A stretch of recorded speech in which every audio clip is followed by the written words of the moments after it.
Hello, welcome back.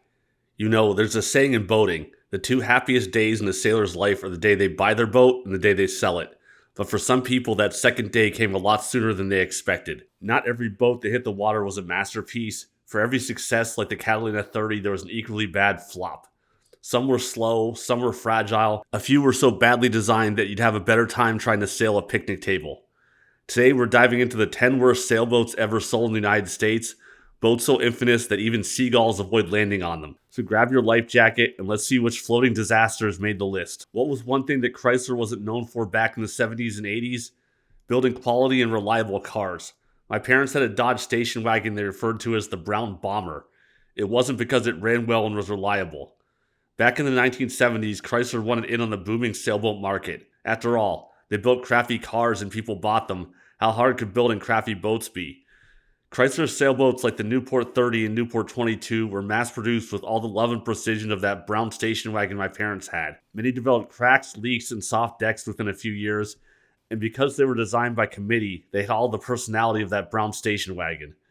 Chrysler's marketing promised affordable sailing for everyone. They delivered, but at the cost of quality, performance, and in many cases, safety. When Chrysler ran into financial difficulties in the early 80s, that boat division was one of the first things that got axed as a condition of the bailout. If you've ever scrolled Craigslist for a great starter sailboat and found one listed for $2,000 with the phrase, "just needs a little TLC," there's a good chance it was a Paceship. The PY26 had potential. It was roomy, had decent lines, and it was affordable, but its materials not so great. Decks warped, bulkheads leaked, and delamination became a full-time problem. It's the kind of boat that teaches you fiberglass repair whether you wanted to learn or not. Sailors joked that PY stood for "please yes, fix me again." Now here's one from the golden age of fiberglass, when builders were learning how to use the new material and quality control was, let's say, optional. The Coronado 25 looked good on paper, a decent little family cruiser, but in reality it came with soft decks, leaking joints, and keelboats that corroded faster than you could sail the boat. Surveyors still wince when they see one. These boats were the poster child for the phrase cheaply built. If you spent more time repairing than sailing, congratulations, you might have owned a Coronado 25. The Etap 21 is a great example of marketing genius and design tragedy. Its claim to fame was that it was unsinkable thanks to a foam-filled double hull. Sure, it probably wouldn't go down, but you might wish it would after sailing it. The Etap 21 handled like a stubborn shopping cart, leaked around the hatches, and was built with fittings that aged about as well as sour milk. The design proved something we all eventually learn.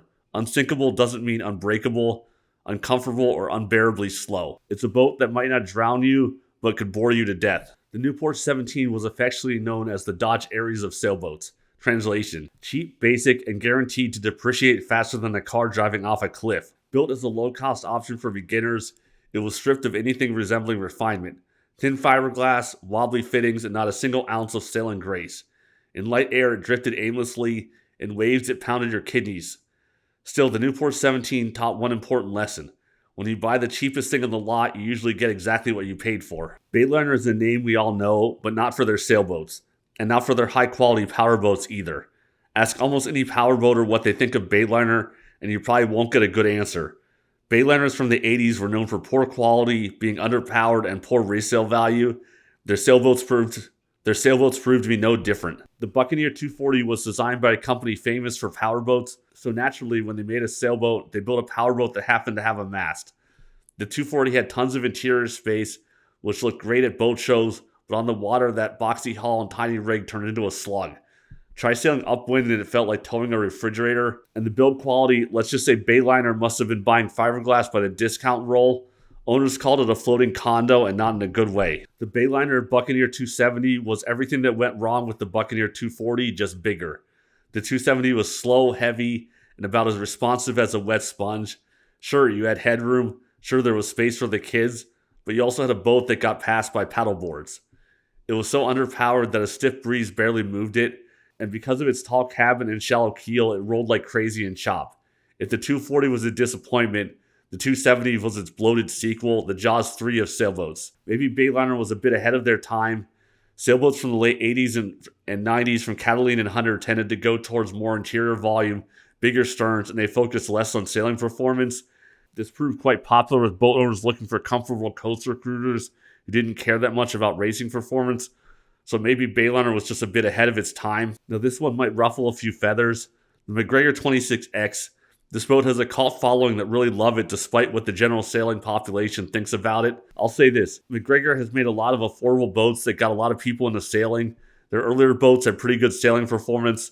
Their later water ballast boats left something to be desired. The MacGregor 26X was marketed as the ultimate power sailor. It promised the best of both worlds, a sailboat and a motorboat. Spoiler alert, it was neither. It was more like the worst of both worlds. The 26X could hit 20 miles per hour under power, which was impressive until you tried to actually sail it. Then it handled like a refrigerator door in a hurricane. Its flat hull and water ballast made it tender. In light air, it barely moved. I've seen a lot of MacGregor 26Xs at marinas around here in the Great Lakes. What I haven't ever seen is many of them actually out sailing, maybe once or twice ever. And yes, safety concerns were real. One tragic capsize with 10 people aboard led to fatalities, reminding everyone that stability and marketing hype don't always align.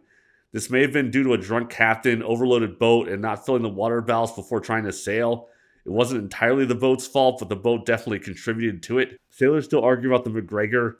Some love the affordability and trailerability. Others think it is a joke and people buying them should have just got a cheap powerboat like a Bayliner. The verdict, the 26X wasn't a bad idea, it was just badly executed. Next up, the Super Snark. The sailboat that introduced millions to the water and convinced just as many to never go sailing again. The Snark was made of molded styrofoam covered in a thin plastic shell. Think of it as a glorified cooler with a very flexy mast.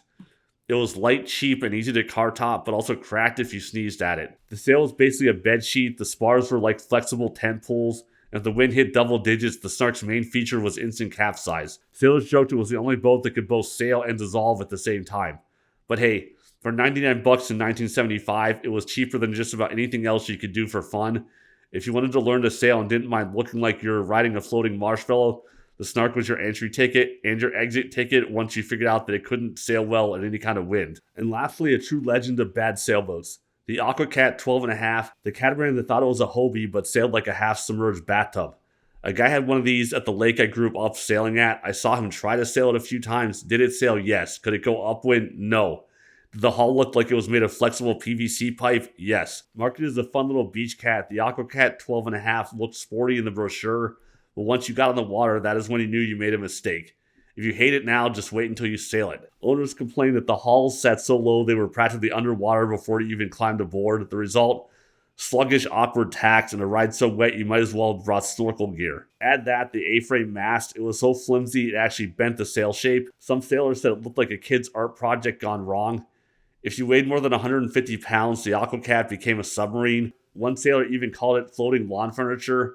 So yes, the AquaCat technically sailed, but only in ideal conditions with someone who was light enough to not sink the hulls.